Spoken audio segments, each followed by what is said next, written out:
Weekends on CNN International. There's a world of living. We turn our spotlight on the best entertainment. Take positive steps to help you lead a healthy life. Open your eyes to top fashion and design. Explore new wonders and ways of living. A world of programs to discover from the people who cover your world. Weekends on CNN International.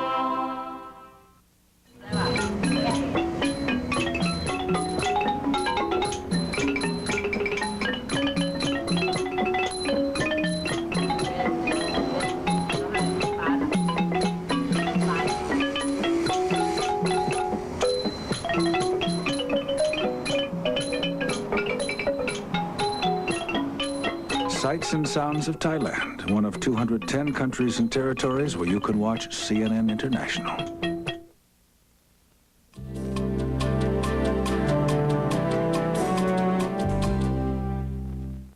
This is a presentation of CNN Business News. Hong Kong stocks hit hard as a global stock market sell-off spills into Asia, with the Hang Seng crashing through a key support level. Tokyo stocks not spared from all the selling, despite an upbeat economic report from the Bank of Japan. Friday, a busy day for the Bank of Japan, unveiling a bank bailout plan in addition to its quarterly economic report.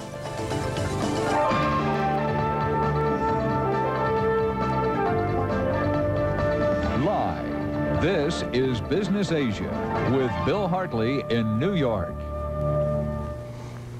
Hello everyone, I'm Stuart Varney, sitting in for Bill Hartley. The carnage on the Hong Kong Stock Exchange continues as a sell-off in US stocks Thursday touches off an Asian stock market plunge Friday. Hong Kong stocks hit the hardest as investors ditched equities to raise cash to make up for overseas losses. Real estate and banking stocks bearing the brunt of it, Swire Pacific, HSBC Holdings and Wing Lung Bank all losing more than 2%. The Hang Seng plummeting to a new low for the year, falling another 3.5%, 279 points, closing below the 8,000 mark for the first time since October of last year. No major market was spared from the sell-off Friday, Australian blue chips plunging more than 1.5%. And foreshadowing things to come perhaps, Australia's SPI futures dropped 40 points. Banking, mining, transportation stocks all losing a lot of ground. Overall, Australia's All Ordinaries Index lost 24 points, closing at 1850. Singapore stocks plunging as well. The Straits Times Index falling 1.75% or 37 points. It's down to its lowest level in 8 months. Now, Tokyo stocks, they started the session on the upside, helped by gains in the US dollar. But market sentiment very soon turned negative after the Bank of Japan announced plans to establish a bank rescue program. Concern over the effect of bad loans, coupled with waves of overseas selling, all that weighed on the market. Electronics and steel companies were big losers, but just about no sector was spared as declining issues beat out advancing shares by a 3-to-1 margin. The Nikkei 225 falling 201 points. It closed below that 19,000 level Friday. Volume nearly double recent levels, hitting 492 million shares. Nikkei futures down 240 points. First section stocks on the topic falling 15. The second section losing more than 18. And the over-the-counter market giving up 13.75 points. The sell-off coming despite some encouraging economic news. The Bank of Japan releasing its quarterly Tankan report on business confidence. The Tankan indicating corporate confidence rose for the third consecutive quarter, and it's expected to keep on rising. The survey of nearly 10,000 companies shows both positive and negative signs. Sales at major exporters are rising despite the strong Japanese yen, but in a sign the economic recovery will be slow, capital investment remains stagnant. One economist says the report indicates the economy has turned the corner. For the first time, I think we're no longer talking about forecasts. We've got sales in the first half of this fiscal year for manufacturers rising and profits also rising. It's not company expectations. We've got actual numbers now. So there is clear confirmation that things are getting a little better. Well, the Bank of Japan has its hands full Friday. In addition to the Tankan report, the BOJ outlined plans to solve a problem plaguing Japan's economy, that is, bank failures. BOJ Governor Yasushi Mieno saying the BOJ will establish a bank designed to rescue credit firms. The move is aimed to ensure stability of the banking sector and to protect depositors. The first two firms targeted for rescue are the Anzen Credit Bank and Tokyo Kiowa Credit Association, strapped with a combined 100 billion yen or $1 billion worth of bad debts. Japan's Prime Minister Tomoichi Murayama outlining his goals for next year. Closing out the current parliamentary session with a State of the Nation speech, Murayama said he hoped Japan could draft an austerity budget and streamline its bloated bureaucracy. But the question on just about everyone's mind, would he call for new general elections? Murayama said no, at least for the near future. Questions surrounding elections intensified earlier this week after Japanese politicians formed the New Frontier Party, electing former Prime Minister Toshiki Kaifu to head that opposition group. All right, we turn now to a major tragedy in China, as hundreds of people were killed in a fire Friday for the second time in as many weeks. CNN's Mike Chinoy reports from Beijing. Local officials tell CNN 310 children and teachers are so far confirmed dead following a fire in a movie theater in northwestern China. 150 more are reported injured. The fire broke out Thursday evening in the town of Karame in the northwestern province of Xinjiang. The theater was packed with over 750 people attending a performance. There's no word yet as to the cause of the blaze. Investigators are now on the scene. This is the latest in a series of fire disasters in China this year. In November, 233 youngsters died when a disco burned down in northeastern China. Altogether in 1994, over 1,300 Chinese have died in fires throughout the country. Mike Chinoy, CNN, Beijing. Late reports indicate Friday's fire may have been caused by an electrical problem.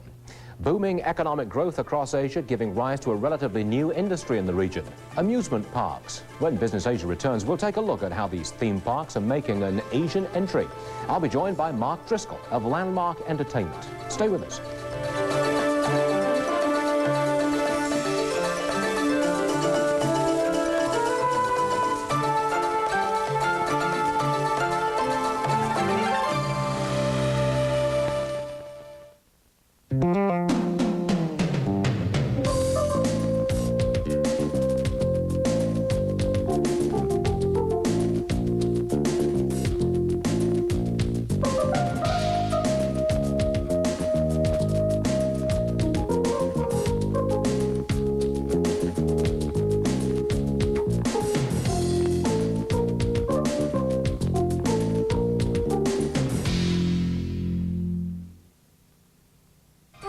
An important message from CNN International to our viewers receiving our signal on the Palapa B2P satellite.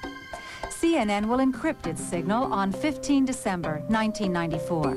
If you are currently watching CNN in Indonesia, call 6221-522-2793 between the hours of 0800 to 1800 Indonesia local time, or fax 6221-850-4515 for information on how to receive CNN International after December 15th. If you are watching CNN in areas other than Indonesia, call 852-826-4500 between the hours of 0900 and 1700 Hong Kong local time, or fax 852-804-6415 for more information regarding the encryption of CNN International.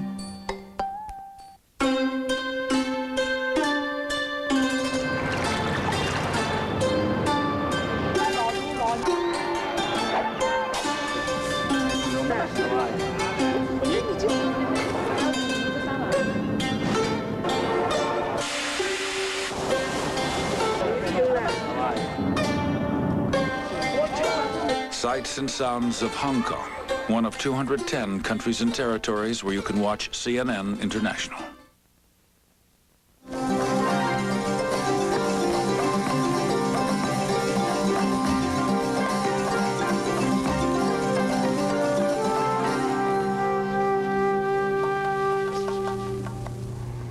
All work, no play, it adds up to a lot of stress. And as the economies of Asia expand, consumers are looking for new places to blow off steam. How about amusement parks? Joining me now is Mark Driscoll. He's the Vice President at Landmark Entertainment. His company is developing amusement parks in Thailand and the Philippines. Mark, welcome to Business Asia. Thank you very much. Can you point to a specific Asian country that has perhaps the best appetite for the theme park? Well, actually, there's a number of countries. I think that our experience currently is that Thailand, the Philippines, Malaysia, Indonesia, countries that if you'd asked me 3 years ago whether or not they would have had such an appetite, we would have said absolutely not. Certainly in the 80s it was Japan, actually in the even early 90s Korea, and just maybe in the last 2 years we've seen a substantial increase in those countries, Malaysia, Thailand, and the Philippines. Now, as this is really the entertainment industry that you're talking about. Absolutely, yeah. As it develops in Asia, is it a straightforward copy of the American experience of the last 20, 30 years? I would say that it's not necessarily a straight copy, but it is, what's amazing is that these countries are employing techniques and entertainment procedures, I guess you'd say, from the United States that exist today. For example, themed malls. We're just seeing themed malls here in the United States now, perhaps like in Las Vegas. You got to hold on for a second, because I'm not sure what a themed mall is. You want you to give me an example of a themed mall? Probably because not a whole lot exists yet, but if you look at retail as being entertainment, and in fact it is, our job, and like many others, is to embellish that. The idea is to attract people to the mall, to keep them there as long as possible, and to get them to come back, much like a theme park. In Las Vegas, the Caesars has the Forum Shops, which is a themed shopping experience. This is a whole environment that, rather than just being the concrete walls and marble floors or whatever it might be, provide different unique entertainment elements that make it more interesting, and especially in the competitive environment, competitive edge. So you take the theme park and the strategies used by a theme park to pull people in, and you apply those strategies to a basic shopping mall. Absolutely. That's it? That's exactly right. But you supply entertainment within that mall, presumably. Of course, of course. Rides and that's right. Singers and what have you. That's right. How you do it? Right. In Thailand, for example, because the space anywhere in Asia is so limited, the tops of these malls, 5-, 6-story malls, have entire theme parks and water parks on them. But that's a huge investment. You've got to pull in tens of thousands of people on any given one given day to make it justified. Probably more than that. We have one particular project in the Philippines. There's a mall there that on a good day, a good Saturday, might see 500,000 people through their doors. Now, I don't know of any project or any mall that does that kind of business, and this is something that I think, well, you see it generally in Asia. There's a lot of people, it's hot, and they want to spend a lot of time indoors, but Disneyland on a good day, I think, in Anaheim does 80,000 people. 500,000, that's a lot of people. Now, tell me this, is it local entrepreneurs who are coming up with these ideas and strategies and the techniques for bringing people into the themed mall, or is it American companies exporting what is an area of American expertise?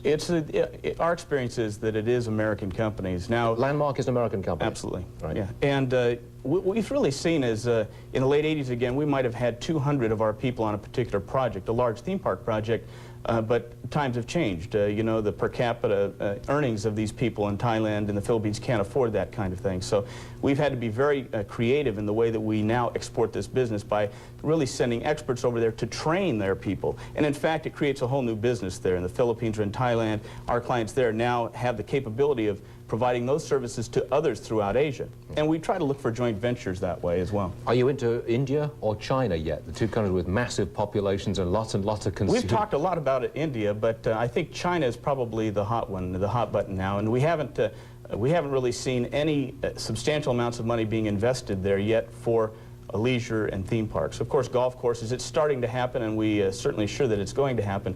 But right now, I think the thrust there is probably more in the area of manufacturing and other kinds of businesses. But leisure is certainly going to be, I think, a major source of work for us and others in China. Can you take it one step further and show me a strategy or technique or a development that's now common in Asia, which the Asians have taken beyond the American approach? Well, I really haven't seen one that they've taken it beyond, but what I have seen is that my experience in the past is that For example, everybody used to take these other countries, their lead from Japan in that whole region.